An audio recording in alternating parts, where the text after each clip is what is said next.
So you switched to acting for the paycheck. Hell No. The $3 that we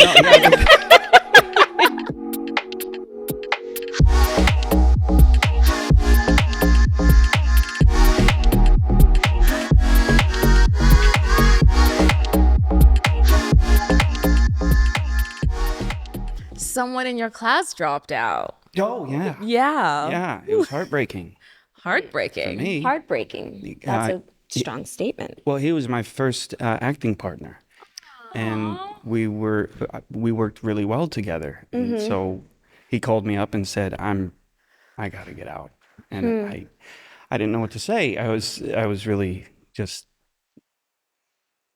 it really affected me. So Yeah. but I was supportive of his decision. But this just wasn't for him, and it was just made me sad because at the beginning I said, let's push each other to go through this because We're gonna make it. We're gonna have a lot of drinks after class. There's a bar right over there.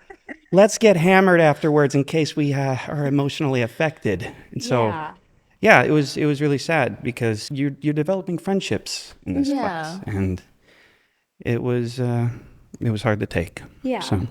Well, he called you, so there. Yeah, there that was very meaningful. For me. Yeah, that means that your relationship with him is meaningful to him as well. Yeah. So I'm sure whatever decision he made wasn't flippant. I'm sure. No, it took some time for him to process as well. Interesting. But what's good is that, at first I was like, well, we can't be friends anymore. But he said, no, we can still keep in touch. Don't take it so, personally. It's always disheartening when someone leaves, Yeah. We're all in this together, but people got to do what they got to do. Do you feel that it was that the common theme of people leaving is personal, or do you feel like it is, or think maybe it's it's always the wrong Yeah. technique? How do you feel about that? I think a lot of it has been, we tend to focus on the negative as artists. Yeah. We tend to do that a lot. How do We I tend fix to- this? We overthink it. Yeah. And we, Overthink it. like I'm doing now. You're in your head, This is it. Matthew. I drive up. I'm doing the whole motion of remove cap from skull, take brain out, set in passenger seat, close, and now go into class. Put it in drive. Yeah, and That was my left hand. I'm a passenger. But it's really difficult to overcome that. It really is, and I think that's something that if somebody's overcome with that negativity and they only focus on that negativity, it can unbalance the scales, and it can make them say, well, this isn't for me. Right. But if you take it for the constructive criticism that it is, no matter how harsh, Yeah. it's still something that can help you grow. I feel that's a common theme with actors that I've met outside, just on set, on anything. There's a really big battle to not take the criticism that you're receiving personally and take it home with you in a nice little bag. And when you unwrap it, it's just like, I'm the worst person in the world. I can't do anything right. There's all of those dark thoughts that come in and try and rob you from the work of like, no, just do another take, try again. Tomorrow's a different day. Yeah. You're still you. Yeah. It's not the end of the world. It's not the end of the world. Of course, criticism, take it and work with it. Maybe try something new, play a little more. Maybe that's not the right role for you, type of thing. Right. Well, just constructive criticism. I mean, there was one that my teacher told me that was very powerful. That was, you're not a good actor, ... yet. Yes. So there's that shred of hope that something will grow from this. And that was really, it was like, wow, that was mean. But then you're not there yet. And that's what you have to be patient with yourself. And that's something that's very hard to. Really difficult to do. You're right. We are hard. impatient with ourselves all the time, right? Yeah. So. Time is difficult. Time is difficult. It goes either very fast or very slow. Yeah. So if you're working on an emotional thing or an understanding, I don't get this. This isn't working. The amount of time it takes to be able to fix or absorb or let it sit, internalize, can be rapid or very slow, depending on who you are, depending on where you are. Yeah. I'm remembering that you are both first years, so I'm going to pause there. I will pause there. Yeah. Like, what were you What going is there to say? reveal here? So production. I heard that you were in production for 9 years. I was in. Oh, wow. Yes. Well, it was in the world of reality television. Yes. Yes. Reality TV is significant work. Yes. People are watching. Most definitely. What was it like? It was fun. I started out as a PA and worked my way to, I wound up in casting, casting coordinator, did production management on the show Big Brother for a number of years. And then I went back to casting, and it was enlightening. But it ultimately led to me realizing I didn't come down here for this. Yeah. I came down here Yeah. to get into the world of filmmaking. Right. And ultimately, it led to me making the decision that I really, really need to act. Yeah. And that has been enlightening just from this class alone. Right. It's been amazing. So And you came from a theater background. I did. Yeah. I went to UC Irvine, got a bachelor's. That's a great school Yeah, for it's theater. a fun school. Yeah. Bachelor's in theater. Did lots of musicals and all of that stuff, all the good stuff. Then I moved to LA last year and decided to take an acting class. So I found this one because it's next to my house. Beautiful. proximities. Yeah. Location. Yes. So, what made you stay? What made you attended class, the introductory Yes. session, and then you decided this is it? What made you feel that? Ranjiv. He's so honest and doesn't hold Yes. back. Yeah. He is. Did that make you yeah. feel something? Oh, yeah. It can sting, but it can help you grow. Yeah. That's That's why I stayed. I appreciate the directness, the honesty, just telling you exactly how it is. If you're being a little bitch, he's going to tell you. But not in a mean way. Not in a because mean way, I've in a had constructive directors. way. Yeah. I've had other appreciate that a directors lot. say that exact same sentence, and it feels different. Yes. interesting. One feels like an attack, and one feels like criticism that I can absorb and take something and do something with. Yeah. Yeah. Whole point Anyways. of it is to work. I'm glad that the atmosphere of how we treat people is changing. Yeah. Theater and production. What made you do the flip? You said that you moved all the way out here and you felt like you just had to, like, what am I doing? What did I like? The paycheck. It was all about the money. And So you switched to acting for the paycheck. hell no. No. The $3 that we. No, it made me realize that I was doing it just to survive. This turning to the world of acting felt as if I was going after something that's meant to be, that I truly want from my heart, that I want to pursue. Yeah. And it's been enlightening all the way through. Yeah. So Interesting. I love that. thank you. It's so nice seeing other actors who are truly passionate about doing the acting thing and not just doing it to be famous or to get all of the glitz and the glamour, just actually appreciating the art and doing the thing just to do it. Yeah. Yeah. I still don't know what to do when people see me or recognize me in something. I've done a couple of commercials, and when they air, I get a slew of texts like, wow. "Is this you? Good. Is that you?" Like, yeah. He's a little star. Gotta switch that Google Voice number there. Yes. Oh, but these are friends, right? These are friends. They're reaching out. friends. They're I had a ex text me, and I was like, Oh, no. Like, no. That was Blocked not immediately. Seeing me on television is not a reason. How is it having 2 children and going through a career change?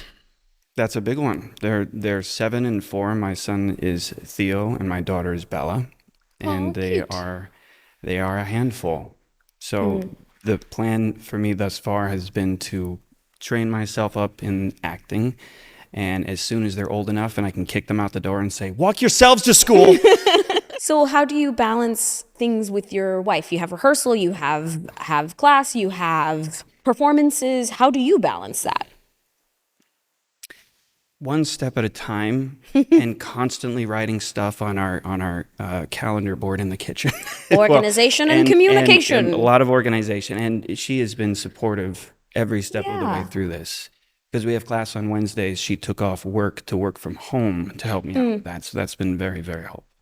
Wow. So she's supporting every step of the way. Pandemic moment has really helped with the work from home thing. Yeah. Absolutely. Yeah. Do that.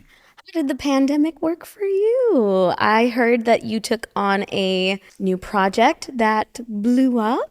What was that? I did. During the pandemic, I was still at school in the dorms. Classes were online, of course. I was bored. I got a sewing machine and started sewing. I went to IKEA with a friend, and he suggested I make something out of the blue IKEA bags, because I would always wear something insane on a regular day, so it wasn't far-fetched for him to ask me to do that. I did that. I made a dress.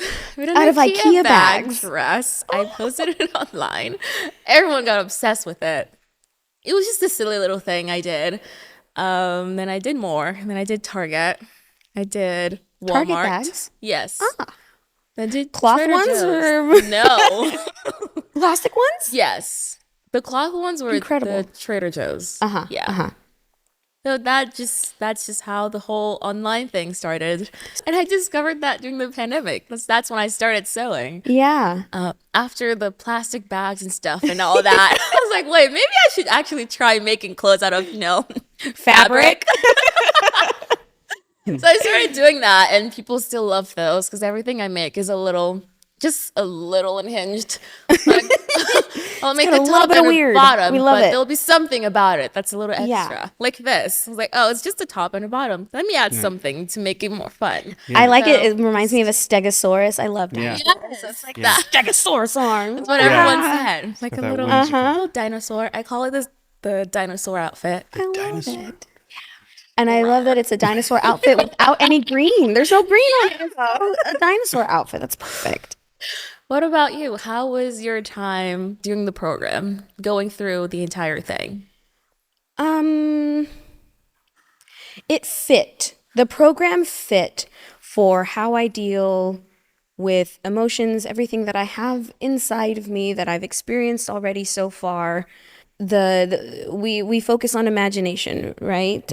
It's living truthfully under the given imaginary circumstance, but that imaginary is what was firing for me. I have a very imaginative brain. You'll say something and my brain will go, I got it. So the technique really helped me focus that. Yeah. And things like me being able to empathize with someone or seeing that someone's upset or seeing all of those things was not a flaw, which had been, in my life, it had felt like a flaw, like, you're sad, I gotta look away. Or, oh, you're angry, I gotta shut down. Instead, now I can use that. Yeah. You're angry. I'm so sorry you're sad. I could use that to become not only just a better person, but a better actress. Right. How can I make that connect? How can I use that to work off of my partner instead of shutting down? Yeah. Put it away. You're sad, put it away. You're angry, be quiet. Yeah. Go to your room. And my therapists have a lot to say about that, but Meisner has better things to say about that. Good point. Use it. Yeah. Use it. And it's the first time in my life where someone has said, use it. It makes me feel unstoppable. I love that. Yeah. It's nice. Yeah.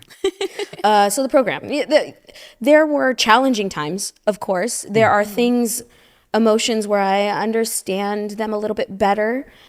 Sometimes things are not ready to use. Sometimes. Yeah. Because we have not worked through what we have gone through in the past, and you can't let that unravel and become a distraction Yes. for what you are trying to tell. Be in the moment, be there. And if you're somewhere in your past, you're not in the moment. You're not with your partner. Yes. You're yelling at your dad. You're yelling at your sewing machine. You're whatever you're going through, but that's not that. That's this. So this training really helped me focus. This is what's happening now. Connect. That's what's happening there. Don't worry about the person who cut you off on the freeway or the trauma that you like. No. Imagine something else. Be where you are. Right. So I really enjoyed that about the process.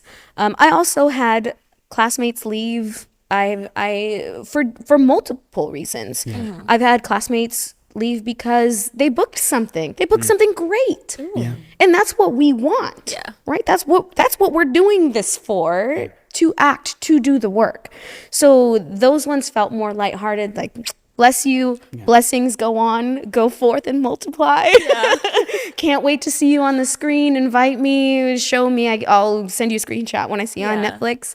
And there were others, like for yourselves, where the work got too hard, or maybe things that they were processing were too hard for them outside of in their non-artistic life. It was hanging on to them. So they needed time to go work that out. And those were difficult, because you develop relationships and you develop a closeness, a connection, a string connected to all of us. And when they sever that, it's just like, I imagined you at the end with me. I imagined you there together. And if you can keep the relationship, it's beautiful. But sometimes they don't want to, and it gets a little muddy, because you have to let them be themselves. So if they feel shame and guilt, they'll work through that. That's fine. I'm still gonna love you. It's just it's their thing that they're holding. I can't fix them. It's not my job to fix them. Let them deal with their things. So we had people leave. It's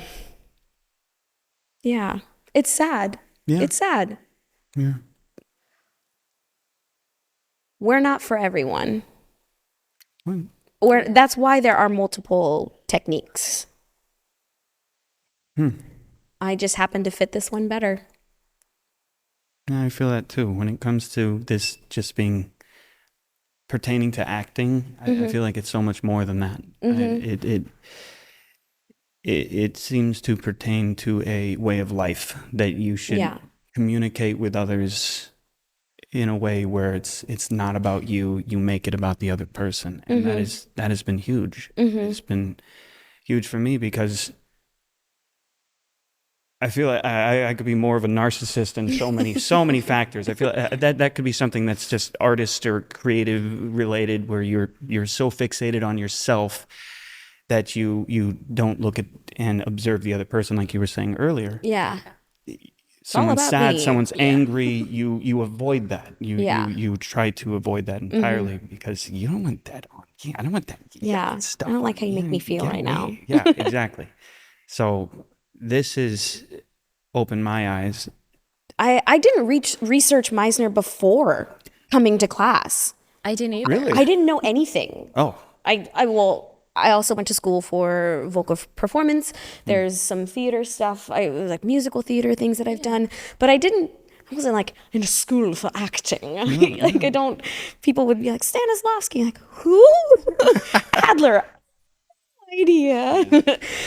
So a friend brought me along to the introductory class. I'm like, oh, sure. I didn't look up anything, and I enjoyed it, and I stayed.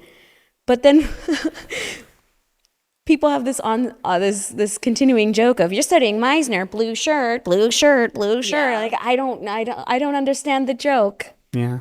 I'm not understanding it now. Yeah, they mock the repetition. They mock the repetition. That's day one, baby. Yeah. It's just interesting. So much you don't bigger than that. Yeah. You don't get it till you try it. Yeah. You don't get it until you try it, because when you start doing it, it's like, clarify that for me. Not only try it, but you got to give it a chance. Yeah. Because I've seen some pretty flippin' stubborn people in that chair. I don't know if I'm allowed to curse, but I've worked off of people who are very stubborn, and they're not letting the repetition hit them. They're not letting any emotions be free. They're shut down. Yeah. How do you work with someone like that? With time and patience. I've seen it too, where it's to me, I've noticed a lot of robotic responses. They're just saying the line. They're just saying what they hear and giving it more emotion. When you're not trying to, it's merely being in the present moment. Yeah. And reading what they're saying to you and responding accordingly. How does that make you feel? Yeah. How does that make you feel? How does that make me feel? Exactly. People just need to care enough to commit to the work. Yes. Yeah. Because if she's sitting there and saying the words, it doesn't mean anything. Yeah. And that's where, when we talk about people leaving the program, that's a part of me where it's like, it's okay to release them. Yeah. Because if you lose the care, if you lose the ability to connect because of whatever else is going on that you're battling, then go. I have work to do. If you can't do the work, someone else will. Yes. I've taken that onto auditions and into set work of like, if I can't memorize my script and I can't like show up and do everything that I'm supposed to do, everything that I've worked for in this program, then somebody else will. So I'm going to memorize. I'm going to connect. I'm going to be present. And I think that's for the better. It trains us as actors as we should be.